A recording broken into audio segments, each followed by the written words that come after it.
qoşun olub. Peyğəmbər yanında samozvanes, müxənnəs, trans, gey saxlamayıb. Peyğəmbərin yanında cəsarətli, qorxmaz, sözünü deyən, haqqın yanında olan kişilər olub. Yezdi əleyhissalam deməyində sən olsa ki, elə kafir kimi bir küfür eləyirsən də, neyinirsən ki? Hara gəlsən, girirsən, baxırsan Yezid əleyhissalam, 54-cü xəlifa. Deyin ki, biz ateistik də, qardaş. Deyin biz ateistik, məsələ bağlansın. Cəmaət də hamı öz işinə baxsın, hamı öz işində güzündə.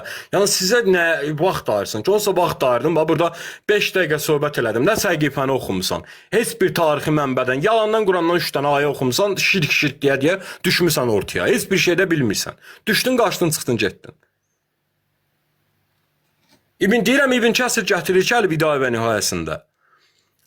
Ubeydullah ibn Ziyad şərəfsiz bir qeyrətin qoşunu Hüseyin ibn Əlinin başını kəstdilər, yolladılar Şama, Yezdin sarayına və Yezid də əlindəki çomağı ilə Hüseyin ibn Əlinin dişlərinə sürtürdü ki, mən belə baş, belə gözəllik görməmişəm. Bu həqiqətən də yəni eynən babasıdır. Muhammed sallallahu aleyhi və səlləm. Siz də gəlib orada deyirsiniz ki, Yezid əleyhissalam. Yaxşılab deyək ki, Yezdin başı, əstəğfirullah, əzubillah. Hüseyin ibn Əlinin başını heç deyək ki, Şama göndərmədilər. Şamda da heç deyək ki, heç